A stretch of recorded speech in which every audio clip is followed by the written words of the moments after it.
Mari kita lanjutkan pertualangan si kancil dengan kisah si kancil dan musuhnya yang cerdik. Di sebuah hutan rimba yang lebat, hiduplah seekor kancil yang sangat cerdas bernama Kancil. Ia dikenal oleh semua hewan karena kecerdikannya dalam mengatasi berbagai masalah. Meskipun tubuhnya kecil, namun akalnya sangat besar. Suatu hari, Kancil sedang mencari makan di tepi sungai. Tiba-tiba, muncullah seekor harimau yang sangat besar dan ganas. Harimau itu langsung mengincar Kancil sebagai mangsanya. Kancil sangat ketakutan, namun ia tidak ingin menyerah begitu saja. Dengan cepat, Kancil berpikir keras mencari cara untuk menyelamatkan diri. "Hei, harimau!" teriak Kancil dengan berani. "Kenapa kau ingin menangkapku? Bukankah kita bisa menjadi teman?" Harimau menyeringai. "Tentu saja aku akan menangkapmu. Kau terlihat sangat lezat." Kancil tersenyum. "Oh, kalau begitu, ayo kita buat perjanjian. Jika kau bisa menang dalam perlombaan, maka aku akan menjadi santapanmu. Tapi jika aku yang menang, kau harus berjanji tidak akan menggangguku lagi." Harimau menyetujui perjanjian itu. Ia yakin akan menang dengan mudah karena tubuhnya yang besar dan kuat. "Baiklah, kita akan berlomba mengelilingi hutan ini," kata Kancil. "Siapa yang paling cepat sampai di pohon besar di ujung sana, dialah pemenangnya." Harimau pun setuju. Mereka mulai berlari secepat mungkin. Harimau dengan mudah meninggalkan Kancil jauh di belakang. Namun, Kancil tidak menyerah. Ia terus berlari dengan sekuat tenaga, sambil memikirkan rencana liciknya. Sesampainya di sebuah sungai yang lebar, Kancil berhenti sejenak. Ia melihat ke arah harimau yang sudah hampir mencapai garis finish. Dengan cepat, Kancil melompat ke dalam sungai dan bersembunyi di balik semak-semak. Harimau yang tidak melihat Kancil, terus berlari hingga sampai di pohon besar. Ia merasa sangat senang karena telah memenangkan perlombaan. Namun, ketika ia menoleh ke belakang, Kancil sudah tidak ada di sana. Harimau mencari Kancil ke sana kemari, tetapi tidak menemukannya. Ternyata, Kancil telah menyeberangi sungai dan bersembunyi di balik semak-semak.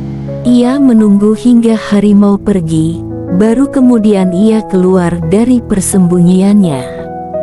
"Haha, kau sudah tertipu, harimau!" teriak Kancil.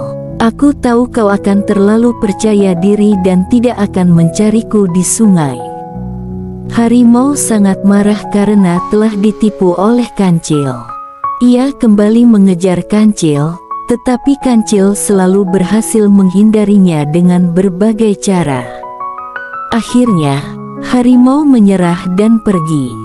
Sejak saat itu, Kancil semakin terkenal karena kecerdikannya.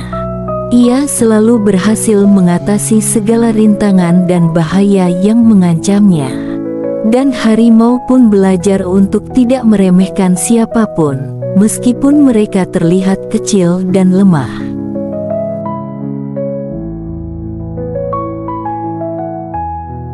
Setelah pertualangannya yang seru dengan harimau, si Kancil kembali ke hutan. Pada suatu hari yang cerah, si Kancil sedang berjalan-jalan di tepi sungai. Ia melihat buah-buahan segar yang menggantung di seberang sungai, terlihat sangat menggiurkan. Namun, sungai itu sangat lebar dan dalam, Kancil tidak bisa berenang.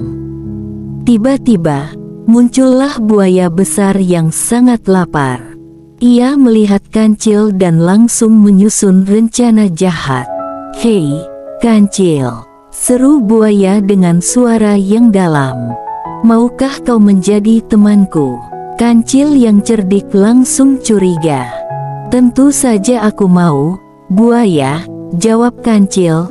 Tapi bagaimana caranya kita bisa berteman kalau kita terpisah oleh sungai yang lebar ini? Buaya tersenyum licik. Ah, itu mudah. Aku akan meminta teman-temanku untuk berbaris di sungai, sehingga kita bisa berjalan di atas mereka seperti jembatan. Kancil pura-pura setuju. Ide yang bagus, buaya. Tapi bagaimana kalau kamu yang berjalan duluan? Aku takut kamu akan memakan teman-temanku. Buaya berpikir sejenak. Baiklah, aku akan berjalan duluan. Buaya kemudian memanggil semua teman-temannya. Mereka berbaris rapi di sungai, membentuk jembatan hidup. Buaya berjalan di depan, diikuti oleh Kancil di belakang. Ketika sudah sampai di tengah-tengah sungai, Kancil tiba-tiba melompat ke punggung buaya. Buaya sangat terkejut dan berusaha menangkap Kancil, tetapi Kancil lincah sekali. Ia melompat dari satu punggung buaya ke punggung buaya lainnya hingga akhirnya sampai di tepi sungai yang lain. Hahaha, tertawa Kancil. Terima kasih atas tumpangannya, buaya. Buaya sangat marah karena telah ditipu oleh Kancil. Ia mengejar Kancil, tetapi Kancil sudah menghilang di antara pepohonan. Pelajaran dari cerita ini: pertama, jangan terlalu percaya diri. Kedua, selalu waspada terhadap orang yang tidak dikenal. Ketiga, kecerdasan lebih baik daripada kekuatan. Bagaimana menurutmu cerita si Kancil dan musuhnya yang cerdik? Kamu ingin melanjutkan ke petualangan si Kancil lainnya?